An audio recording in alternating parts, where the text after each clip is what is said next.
Welcome to the Focus and Chill podcast, where we discuss productivity tactics that work for neurodivergent individuals. Every episode, we interview guests with lived experience of neurodiversity who also have a solid productivity and habit game, and pass the learnings on to you, our wise and benevolent audience. We're your hosts, Jeremy and Joey.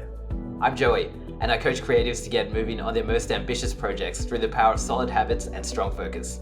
I'm also a perpetual student of psychology and perpetually on a quest to a one-armed chin-up. And I'm Jeremy, a neurospicy software developer turned startup founder, building the Focus Bear app to help people with ADHD and autism thrive at work. My cool party trick is leaving parties early so I can get to sleep in time for my 2-hour-long morning routine.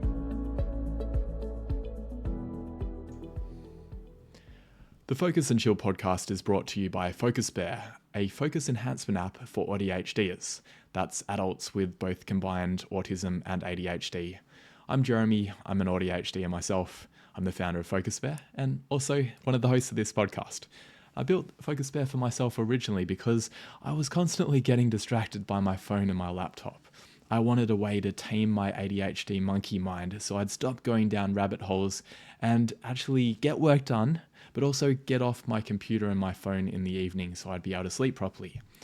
It's working perfectly for me and it's helping a lot of ADHDs as well. I'd love for you to try it. It's available for Mac, Windows, iOS and Android, and it leverages most of the productivity strategies we talk about on the podcast. You can jump onto focusbear.io or just Google Focus Bear and try it out. Let me know what you think.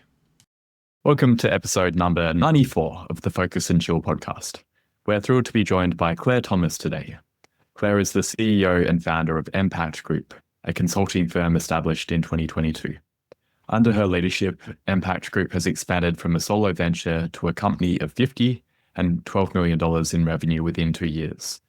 Claire's achievements include being named the 2024 Australian Women's Small Business Champion in the New Business category and being a finalist for the CEO Magazine's CEO of the Year award in 2024. With a background in executive roles within government and local business, Claire brings extensive experience in public sector, sales, business improvement, and transformation. Claire believes all people deserve to be able to make the best choices for themselves and the people they care about. This philosophy of playing her part in empowering to act is what drives her in business and in her personal life. Finding out about her ADHD in her late 30s was a driver to learn more about neurodivergence and harnessing her energy for impact. Over 45% of Impact is neurodivergent, and this phase of Claire's leadership is focused on creating an affirming environment for her team and her clients to succeed. Amazing to have you on the show, Claire. Thank you so much for having me. Let's start by that experience of finding out about your ADHD in your late 30s. What led you to that point? Yeah, it was really interesting. It was something I'd never thought about at all. I remember in primary school, there was one boy, the stereotypical boy with ADHD, who was bouncing off the walls. And that was always my mental model of what it was right up until I have 2 young boys of my own. And my eldest was getting assessed for ADHD, but it looked really different to the boy that I had in my memory. He was my boy, quiet and calm, but just off in a different universe in the very best way. And as we were taking him through his assessment, I was sitting next to my husband at the pediatrician. We're ticking the boxes and he's looking awkwardly at me and I'm looking awkwardly at him and realizing pretty quickly, and it's a tale, we've had hundreds of times, but realizing pretty quickly that I ticked more boxes than my kid did. And I think it was, from there, focused on it pretty hard. I reckon I was diagnosed within about 6 months after that. So it was quite a relearning of what it looks like and feels like to have ADHD. What were some of the boxes that you ticked? Oh my goodness. I suppose I ticked all bar 3. So whatever the boxes were, everything. But my version of hyperactivity is all up in my head. And I'd never realized that that was a thing. And I'd also never realized that there was an option or a way that you could exist without having 50,000 threads and a galaxy in your head buzzing around at the same time. So, all the boxes. And what challenges did that lead to for you? I think the hardest bit for me really was probably around reframing what I always thought was anxiety. So I'd always identified as a really anxious person, and that held me back so much in my early years in high school. But as I got to know my ADHD, I realized it wasn't actually anxiety at all a lot of the time. With my very busy, excited brain, time is really confusing to me. Short time, micro time as I call it, I'm all over, weirdly. Macro time, which is, anything longer than a day, I don't understand. So June feels as close as tomorrow, as well as like 5 years away to me. And so that anxiety was actually the overmanagement of future time. I was always trying to exist in the future, overmanage that so that when I get there, it actually wouldn't be so much of an issue. And that, I suppose, rumination was kind of not my superpower. But the good thing was, as I started to understand the ADHD side of things and manage that a little more proactively and give myself a little bit more grace, it's actually not a way that I identify anymore at all. Interesting. I identify with what you were saying before about having a galaxy in your head and 50,000 threads. And I guess that can be a challenge, but potentially also something that may have been adaptive for you. Yeah. I think when we think of, twice exceptional folk as well, there's the bonus of being able to feel the things, which can be tiring. It can take energy, but at the same time, it does mean that as soon as you can add a few extra inputs into that galaxy, you can find a path forward. You can see your options, and that absolutely is a protective factor, I think, around a lot of it. And so you were saying it's not the same anymore. Does that mean you don't have the galaxy in your head and don't have 50,000 threads anymore? I 100% have 50,000 threads. I think what has shifted is I understand what my body and mind are trying to do for me. And I think giving that a little bit more grace means that it's less of a fear response and it's more of a choice or an active decision to overmanage or not overmanage the future. Presence is still not my strength. I do try and put in a few other protective factors to try and help out. But yeah, that galaxy is live and well. It's probably my favourite thing about the way that I think as well. I'm sure it plays out into your work and every aspect of your life as well. Yeah, it does. I talk about it a fair bit with a team because, often with fast thinking minds that do move through lots of connections and interconnections quite quickly, it does mean that often I'll draw a conclusion that maybe the team haven't followed. And so trying to help others, and it does help that a lot of the team are neurodivergent in some bonus feature or another, helping explain that galaxy pretty often so that people can at least understand why I'm pointing, because I'm quite a visual person as well, why I'm moving pieces from different parts of that galaxy and connecting them together. I don't know how folks exist without it, to be honest, but trying to share that as much as I can has been helpful. Yeah, that happens to me as well, that I connect A and D and then I feel very confused about why people don't get it. And then I have to slow down and go, okay, well, actually there's C and B in between. Yeah. That makes more sense. And it's really tricky, I think, sometimes to figure out how to create linear steps when there's not linear steps too. So if you've connected A and D, what I call the intuitive knowing, that is an intuitive knowing that comes with having all of that data set in your mind. You've connected them and it feels, for me at least, it feels like I already know the answer. To try and create a path through A to D when really that's not how you came to that conclusion, I find it really tricky.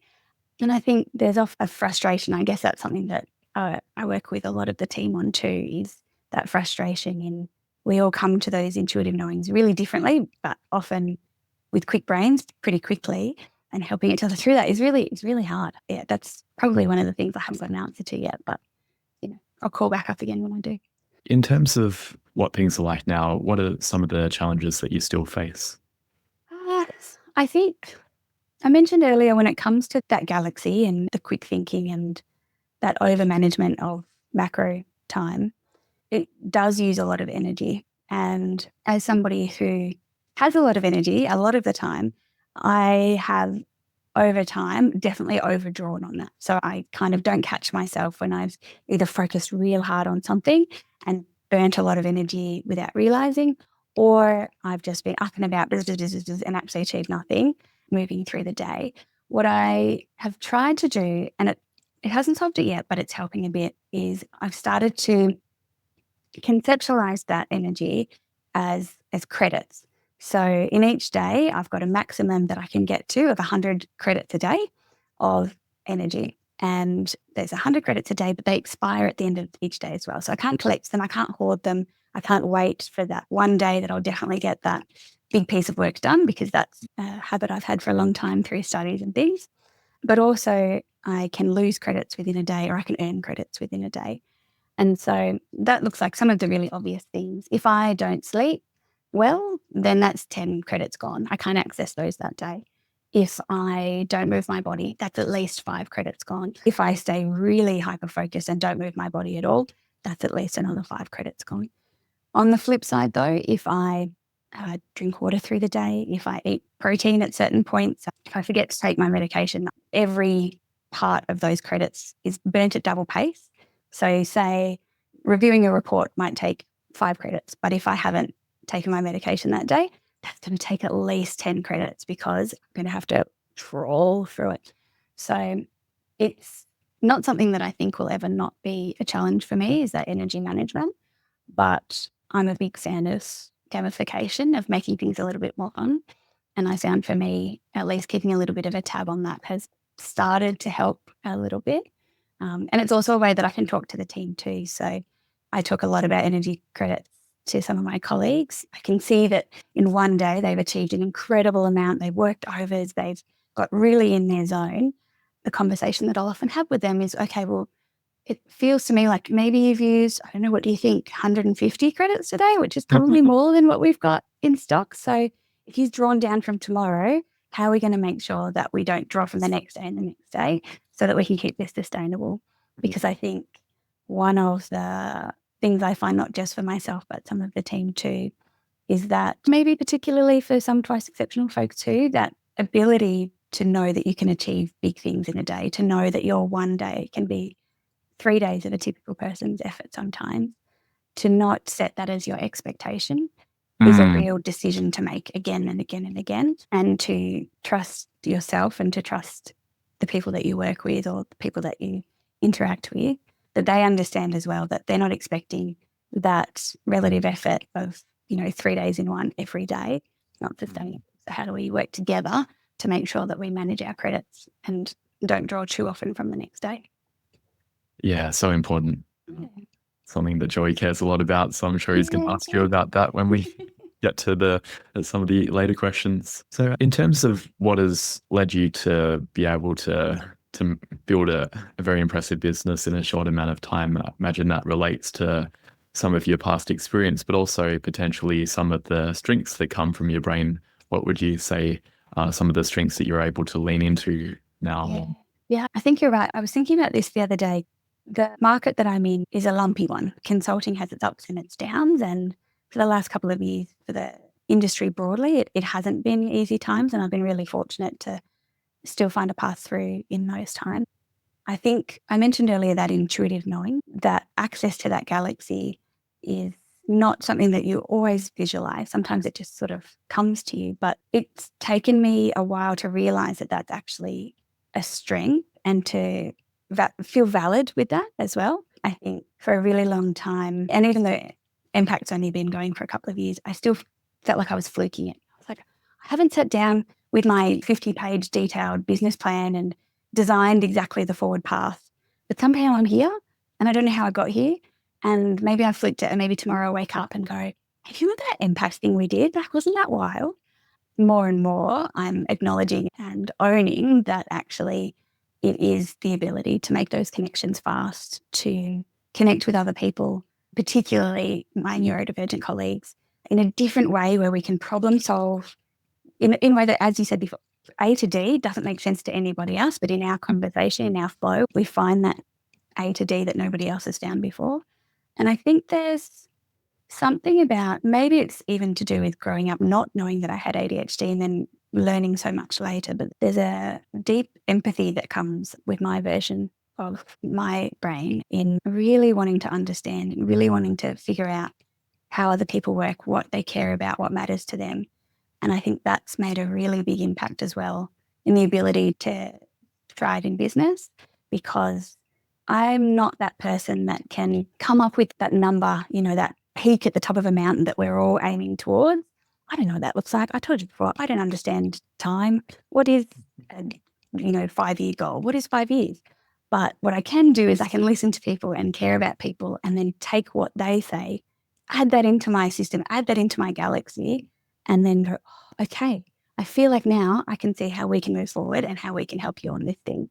And honestly, I think so long as I keep managing my energy and supporting the team to manage theirs and making sure that we all celebrate each other's different ways of getting from A to D, it's a model or it's a skill set that really, I don't know how people without it succeed, to be honest.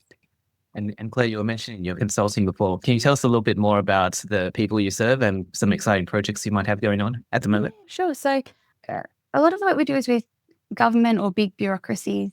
And part of the reason for that is still for the same sort of way that I talked about with that big galaxy brain. I love a mess, not my own. My own mess I will not show you. If I move this camera out to the side, well, that would never happen.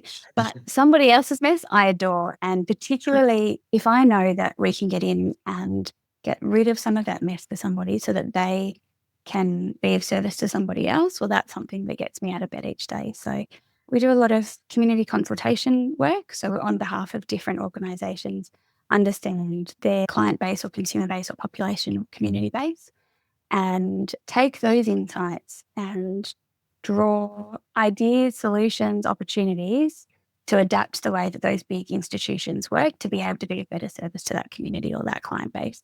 So a lot of the things we do, I can't talk about really specifically, but one aspect that we have worked on recently is we worked with a major university who has a space program, and then separately to their space program, they have a health sector program.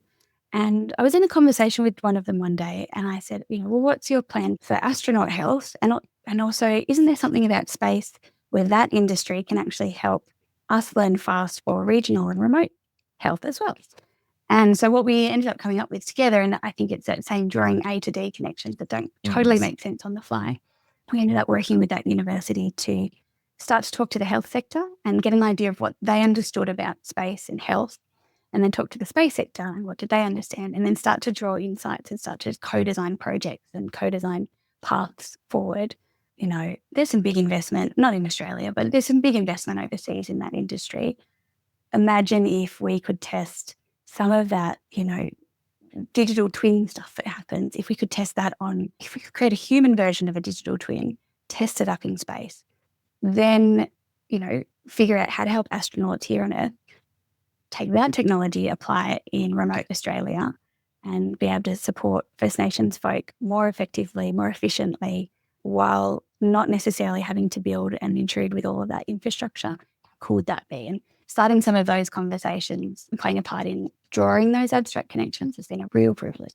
Could you say a bit more about what a digital twin is? That's actually the first time I've heard of it. So please educate me. Oh my goodness. Well, it's not something that I'm a deep expert in, so I'll just call that out up front. But essentially, if you can imagine a data set and sometimes visualization that completely mimics every aspect of something. So if we take picture a skyscraper in an actual location. So in Melbourne, in, Swanston Street, a big building, you would have the data that mimics that earth, the density, the weather, the structure of the actual building itself, all of the factors that you could possibly imagine. And you'd have that data set and you could start testing things. You could start testing, what if the average temperature increases by X amount over time? How does that affect that whole, not just the building, not just the materials, but also the land around it, the air conditioning, etc., your prices? It's almost like actuarial modelling of health data or some similar things. It creates almost a second version of that outside of reality that you can test things with. And so one of the dream concepts, and whether it will come to fruition or not, who knows, is to be able to create a human version of that over time. So imagine if there was a digital twin of you, Joey, and so we had all of your data. Gosh, ignore all the privacy stuff for now because that's a whole nother, billion conversations. but you chose to, you consent to, we have all of your data. You're, I don't know, off on an individual sailing around the world, but you suddenly feel not quite right. You can share your symptoms and we can test out in your digital twin, okay, well, given the things that you have around you, what would happen, and potentially offer you support from a distance because we understand you and we've got a version of you right here. It's like a digital clone, I suppose. Yeah, that really has me foaming at the mouth because like I'm working on a project at the moment where I've got about 10 years worth of journals and like I want to feed it to a large language model and basically get it to like pull out patterns and threads and stuff. And this would be like an ongoing thing as well. And because I'm probably going to start foaming at the mouth, let's not go down the rabbit hole. I might spend hours talking about it. And yeah, I find that kind of stuff fascinating. Yeah. It's funny you mentioned that actually. I was chatting to one of my colleagues yesterday. One of the things I find really tricky is, it sounds a bit arrogant, but for ward applications, when you have to write about yourself, they take a lot of effort. And sometimes the team do the first cut, but it never quite feels like me. One of my colleagues who similarly is big into AI has started to create a version of me in his ChatGPT. Right. And can you try and make your ChatGPT comfortable enough with award applications? I'll give you all the old ones. I'll talk to it as much as you want, but let's create Clairbot so that I never have to clear these things again. That's a good idea. I've done something similar for grant applications, and I imagine for tender applications and things like that, it could help at least as a first pass. Absolutely. So when you're not running a large consulting company, what do you do in the rest of your time? I try really hard to completely switch off. It does come back to those credits I talked about. So I'm a Cub Scout leader aside from things. I'm a big fan of fresh air. Me and my boys, we go hiking a fair bit around town, but I find that I try and bring a lot of play and silliness into work, but I also try and make sure that that comes through outside of work too. So I head along and we tie knots and play daggy games and climb trees and a lot of that side of things. I'm also getting really into adult Lego now that those really complex kits aren't just, I don't know if I can say this, but I've never been a Star Wars person. So I feel like Lego has never been accessible to me. But now that there's some more of the, old castles and things like that, that's probably my other thing I like to keep busy. And I'd love to come back to what we were talking about before, Claire, with the energy credits. Yeah. So yeah, as Jeremy was saying, I'm a big fan of the gamification type of stuff as well. Mine is a little bit different in that I can earn the credits and then I redeem the credits with watching TV or playing video games or my lovely vices. So yeah. Apart from the energy management and the gamification side of things, what else do you do to optimize your productivity? I suppose some of the other things I try to do is externalize the things that are in my head, and that tends to help a lot with my productivity. So I mentioned before that macro time is not my strength, big time is not my strength. So I have an annual calendar that it's big, it's out there, it's on the wall, and I make sure that I get all of those things out of my head so that I can start to block out the future. Otherwise, I don't get time for breaks, as in big breaks. Otherwise, the number of times that I've told the team, I'm going overseas next week and I completely forgot and here we go. So I try and externalize those things. I always take an e-ink notebook with me everywhere to externalize my thoughts fast. Or I have a portable whiteboard that I take with me everywhere as well to make sure I can draw fast and get my ideas out into one place. In that same theme of externalizing, I have a Kanban board, like a Jira board that I hold on the main bar of my phone so that whenever I've got an idea, it always goes into that one spot. I can be on any swipey page of my phone, but I always put it in there in the right place so that I don't end up, as I have in the past, with post-it note here and a notebook there and a I don't know. So I try and bundle things together. And then very big fan of time blocking, very big fan of the Pomodoro type method as well. I have different ways to do that, but one of the ways I've got a clock that I literally just have to turn, 180 degrees and it sets the timer and I don't have to get yelled at me so loudly if I don't stop that eventually I'll have to stop. So a big fan of practical, tangible tools to help with my productivity.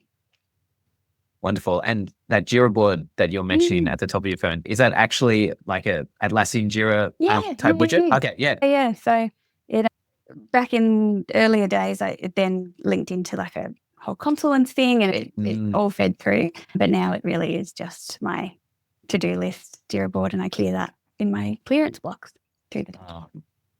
Yeah, I think the personal Kanban type boards, I remember probably about 10 years ago, I used a Trello. Yeah, I still love using that because Jira was I felt it was a bit heavyweight, but I think since Atlassian bought Trello, I think they've integrated them and got the best of both worlds now. Yeah, and it's just, I mean, my friends and other colleagues have got used to the fact that they'll be like, oh, you have to read this book. I mean, I don't read books. I just nod and smile. But to be polite, I'll make sure that I quickly add it to the board as well. And they're all used to me pulling out my phone just for that purpose. I've got to write it down or it's going to leave my brain. And again, I think that's a big part of modeling that's how my brain works too, so that others can understand and others can work however their brain works too. And with the Jira stuff, you're mentioning something called clearance blocks. Can you say a bit more about that? Yes, I have figured out sort of how my energy flows through a standard week. Obviously, there's non-standard weeks. Each day when I feel like I'm not at my most social, but I'm also not drained, I have a block of clearance time. That's the time where I'll get into either the administrative bits and bobs and just try and smash them out really fast. I'll have my to-do list. I'll get rid of each kind of card that I can get through, or it might be where there's a more detailed client deliverable or something that I have an executive review over, and I'll use that block to really get into the detail. And when I'm in that time period, I am on Do Not Disturb on Teams. My phone is often on airplane mode, and I really try and use that time to clear whatever is lingering or whatever I need to get done. It also means that, aside from being really efficient, it means that I can keep the team moving too, because they have quite a predictable guess of when I should be done with the thing, that it goes back to them. So if I'm understanding correctly, it's like these blocks of time where you just basically say like, this is my Jira board time kind of thing. And you just like kind of work through the backlog. Well, whatever's at the top, you just kind of like a machine, you just like smash through it. Oh yeah, well, sometimes like a machine. I'm lucky like a machine. One of the things I used to try and do, and it goes to conversations on, what's advice that doesn't work for you. One of the things I used to try and do was the eat the frog. I don't know if that's a saying that you know of, but doing the hard, yucky thing first. I can't do it. I've tried to force myself for years to be able to do it, and I've always felt so bad. What's wrong with me that I can't eat this frog? And now I've given up on it. Instead, I do the things that I can just do, the really quick, easy reply to an email or send a thing or tick the box or even, make the bed, whatever it is. I get a couple of wins first and remind myself each day, oh yeah, I'm not rubbish at things. I can achieve stuff. And then that momentum builds up pretty fast. And then I'm almost, if I'm lucky, on a good day, looking forward to eating the frog because I've already got that runway built. And so, on those days, the machine kicks into gear and I work through the little bits through to the big frog at the end. So it sounds like your approach is to build some momentum before you, like most people will try and eat the frog cold. You try to cook it a little bit. The frog in the boiling water, I warm it up. It doesn't even realize that I'm coming for it. That's it. Yeah. So that's so bizarre because I'm vegan. So like, sorry. No, I was talking about cooking the frog slightly. So don't worry about it. I think in your Jira system, you're also mentioning something called read this book tickets. Is that right? Did I hear it correctly? I made that note because you were saying you don't read books, but you'll make a point of writing down that task. What do you do with it? If someone has said you should read this book, how do you process that in your clearance block? The number of lovely people that recommend books to me, I might listen to a book. What I will do, to be really honest with you, what I will do is either just be polite, write it down so that they feel heard and then totally not do anything. But often what I will do is I will Google the book. And when it comes to that quick thinking, I will go old school and just read what it's about or listen to something really quickly about what it's about and try and get the intent of why that person was recommending it to me. Because I do think that people recommending books, it actually has a lot of care in it. There's something about what you've just connected on that has triggered a thought for somebody. It's really similar to that galaxy type A to D. They've gone, oh, that reminds me of this. And so that is important to me. So I'll often read, get an idea, and then if it's then really obvious what the point was, then I feel like I've already taken the benefit away. If it's not as obvious, I have from time to time, not that often to be really frank, but from time to time then gone the audiobook route and then, made that my pause podcasts for a couple of weeks and listened to that on my drive into work. Interesting, because I have a similar type of process. I have a Trello board like Joey, and I've just found that I haven't actually ever really been able to keep up with it. I deal with the things that are really urgent, and the other things, my processing is I put it somewhere back in the priority list. And so I have probably 500 to 1,000 cards in this Trello board. Have you ever experienced that? I imagine as your company has grown, you must just have so much input coming at you. Yeah. And how do you still manage to process it within the clearance blocks? Sometimes it does completely blow out. And when you do start to think of your personal life, all of the different categories of life too, it can balloon. I try really hard to have different types of clearance blocks too, or different types of time set aside, because for me, there's always more to do and there's always things that are urgent. And that era of endless, that idea that there is no end to the work for particularly office workers is true. There's always more to do. There's always more that's urgent. But as we spoke about, if I start drawing down on tomorrow's credits, it's a short game that I'm playing. So I try really hard to make sure that I set some of those clearance blocks for the really mindless stuff.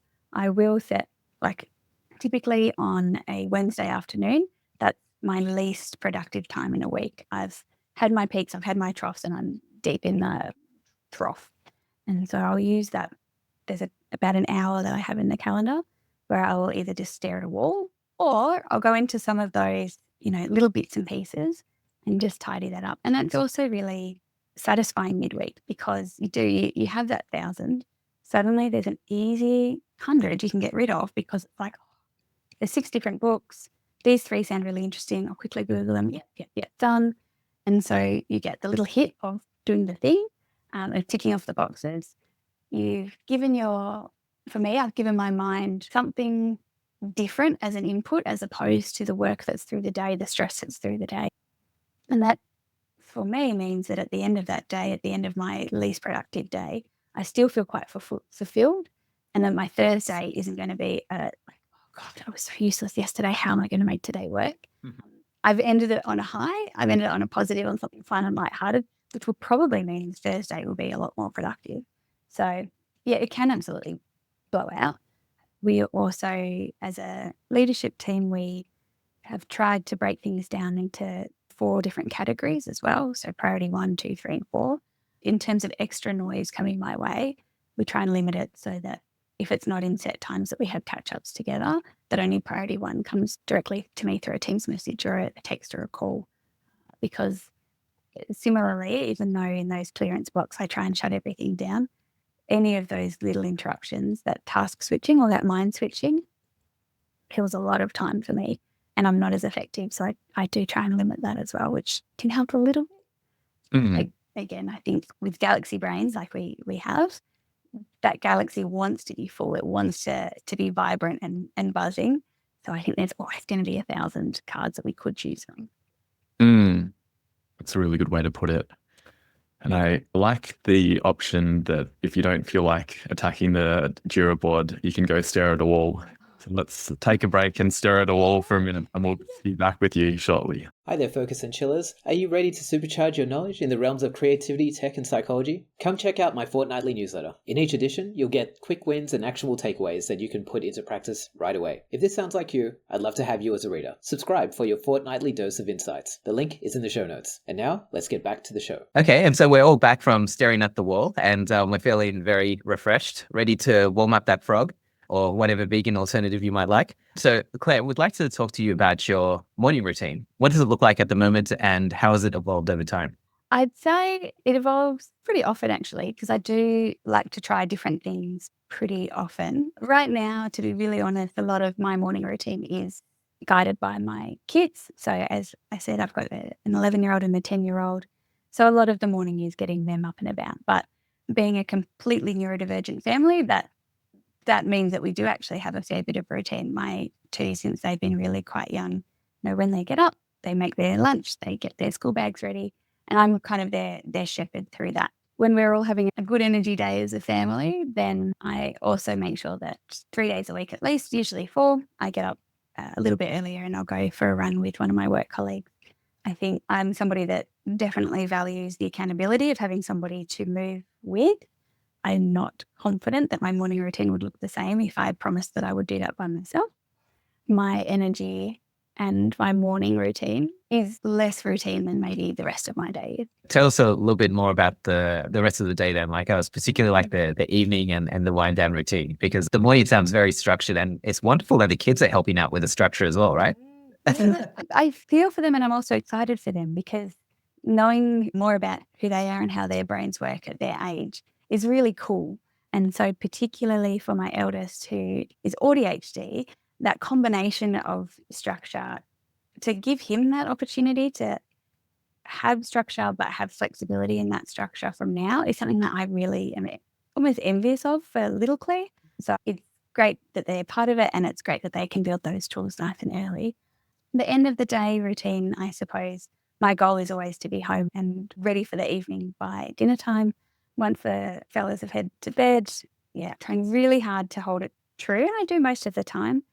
Always the same time, have a cup of sleepy tea. Try and stop any sort of social media at least an hour before bed. All of those really good habits. Habits aren't my strength, but all of those things try really hard to do.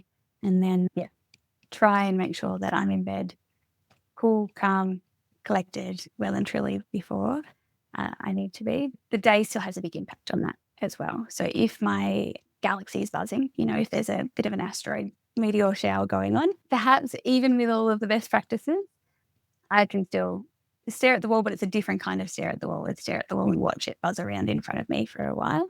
Again, though, I think repetition and consistency, as much as doesn't feel like it takes credits, as much as it feels like it gives credits, is the only way that I can keep moving forwards with that time.